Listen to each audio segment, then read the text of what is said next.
డ్రైవ్‌లో వీడియోలు, హార్డ్ డ్రైవ్‌లో వీడియోలు హ్మ్. అనే మాట ఈ మధ్య కాలంలో చాలా పాపులర్ అయింది. హ్మ్. ఏది 'మస్తాన్ సాయి పుణ్యమా' అని. అవును. సో, ఆ నేపథ్యంలో ఈవిడ కూడా ఆ దిశగా ప్రయాణించినట్టుగా అర్థమవుతోంది. అంటే ఆయన వీడియోలు ఈయన దగ్గర ఉండే అవకాశం ఏముంది? అసలు వీడియోలు ఎలా లీక్ అవుతాయి? దేనికి సంబంధించిన వీడియోలు? పొలిటికల్‌గా ఆయన ఏదన్నా స్టాండ్ మార్చుకుంటూ ఏదైనా పర్సనల్ లెవెల్‌లో మాట్లాడిన వీడియోలా? అవి ఎలా షూట్ చేస్తారు పర్మిషన్ లేకుండా? అంటే అది క్రైమే. అది క్రైమే. అతను వీడియోస్ రివీల్ చేసినప్పటికీ అది క్రైమే. వాళ్ళు కిరణ్ రాయల్ దగ్గర అలాంటి వీడియోస్ ఉండి ఆయన మార్కెట్లో పెడతానని బ్లాక్మెయిల్ చేసినా వారిని అరెస్ట్ చేసి చితక్కొట్టచ్చు. హ్మ్. ఆ అవకాశాలు ఉన్నాయి. ఇప్పుడు అవన్నీ ఒక రకమైన ట్రాషే. ఏదో బెదిరిస్తున్నారు. అలాంటి వాటికి కూడా ఎవరు భయపడే పరిస్థితుల్లో లేరు ఇప్పుడు. రిలీజ్ చేసిన మరుక్షణం మేము కేసు బుక్ చేస్తాం, మా మా ప్రైవసీని ఇబ్బంది పెడుతున్నావు నువ్వు అని కేసు పెట్టేసి అతన్ని కస్టడీలోకి తీసుకోవచ్చు, అవి డిలీట్ చేయించవచ్చు. పెద్ద కష్టమైన ప్రక్రియ ఏం కాదు. గతంలో ఒక రకమైనటువంటి ఫాల్స్ ఇమేజెస్ ఉన్న రోజుల్లో ఇలాంటి ఫొటోస్ బయట పెడతాను, అలాగే నువ్వు నాకు రాసిన లెటర్లు బయట పెడతాను, ఇలాంటి బెదిరింపులు చేసేవాళ్ళు, బ్లాక్మెయిల్ నడిచాయి. కానీ అన్ని సందర్భాల్లోనూ అన్ని కుదరవు. పైగా ఇతను పొలిటికల్ పార్టీలో ఉన్నాడు. పొలిటికల్ పార్టీ పబ్లిక్ లైఫ్లో ఉన్నాడు. పబ్లిక్ లైఫ్లో ఉన్నవాడు ఒకసారి క్రిమినల్గా అది కూడా పార్టీ నాయకుల్ని బ్లాక్మెయిల్ చేసే కల్చర్ ఉన్నటువంటి క్రిమినల్గా ఎక్స్పోజ్ అయితే అటు జీవితం పొలిటికల్ ఏరియాలో ఎండ్ అయిపోతుంది. అందుకని అలాంటి ఏమన్నా ఉన్న అతను ఎంఐతో మాట్లాడిన కంటెంట్ ఏమిటో ఎవరికి తెలియదు. వాళ్ళిద్దరి మధ్య ఘర్షణ నడుస్తోంది. ఆ ఘర్షణలో భాగంగా ఆవిడ రకరకాల విషయాలు చెప్పచ్చు, స్పెక్యులేటివ్ స్టోరీస్. నిజానికి ఆవిడ దగ్గర అదే ఆర్థిక లావాదేవీగా మాట్లాడింది ఆవిడ. ఆర్థిక లావాదేవీల్లో భాగంగానే ఆవిడ్ని ఇరికించే ప్రయత్నం అతను వాంటెడ్గానే చేశాడు అనేది అర్థమవుతుంది. ఒక కేసు, ఒక చెక్ బౌన్స్ కేసు, అది రాజస్థాన్ నుంచి వచ్చి అరెస్ట్ చేసి కస్టడీలోకి తీసుకోవటం, ఈ హడావిడి అంతా చూసాం మనం. అయితే వాళ్ళిద్దరి మధ్య ఆర్థికపరమైన గొడవలు ఉన్నమాట వాస్తవం. అవి ప్రాపర్గా సెటిల్ కావడం లేదు. సెటిల్ చేసుకునే మూడ్లో అతను కనిపించట్లేదు. ఎలాగూ రోడ్డు మీదకి వచ్చేసారు కాబట్టి ఇది తగాదా రూపంలోనే తేల్చుకుందాం అనే మూడ్లో ఉంటారు చాలామంది.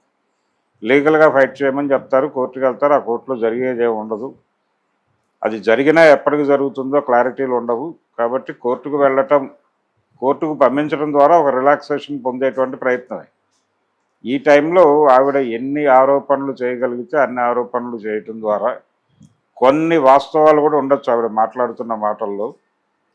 కొన్ని స్పెక్యులేటివ్ స్టోరీస్, అతను ఈవిడతో రిలేషన్ బాగున్న రోజుల్లో మాట్లాడిన అనేక అంశాలు ఆవిడ బ్రెయిన్లో ఎలా స్టోర్ అయి ఉన్నాయో అవి అలా బయటకు వచ్చేటువంటి సందర్భాలు చూస్తున్నాం మనం.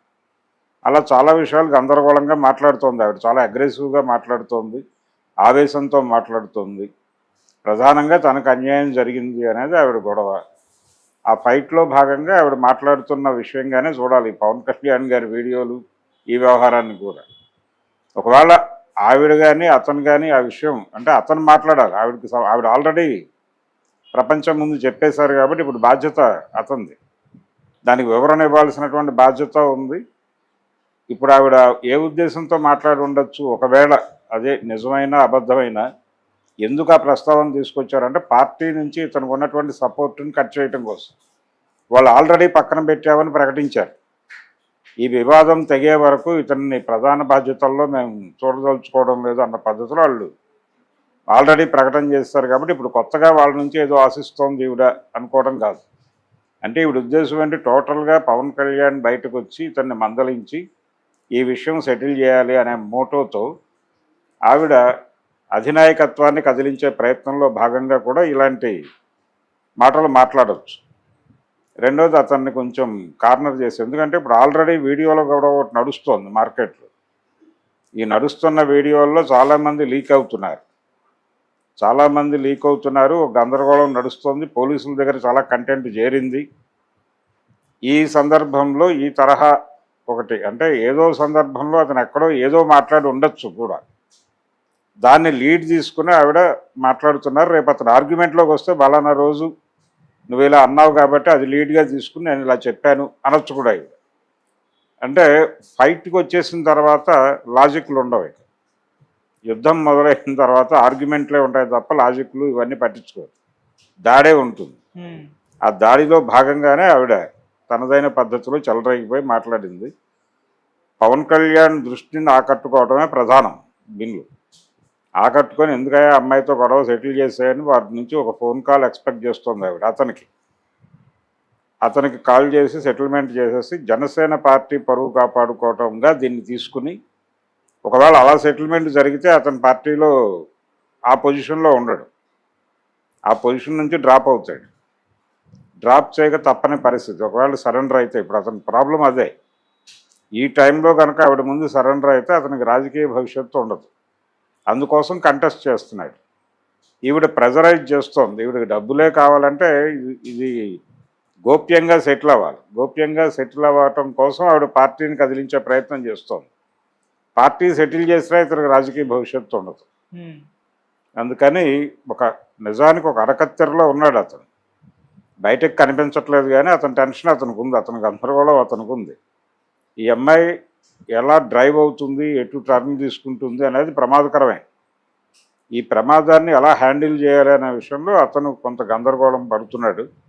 ఏదో పద్ధతిలో ఇది కొంత ఈవిడ ఈ హడావిడి చేయటం ద్వారా మధ్యలో ఒక చర్చా కార్యక్రమం కూడా ఉంటుంది. వీళ్ళకు మీడియేషన్ ప్రోగ్రామ్ డెఫినెట్గా ఉండుంటుంది. ఆ మీడియేటర్స్ ఎవరైనా కానీ యుద్ధం ఆపేసాయి, కొంతకాలం స్తబ్దంగా ఉండు, ఆ తర్వాత సెటిల్మెంట్ జరుగుతుంది, ఇలాంటి ఇండికేషన్స్ వచ్చినా ఆవిడ ఆపుతుంది. సో ఆర్థిక వ్యవహారం ఆర్థికంగా సెటిల్ అవ్వాలి.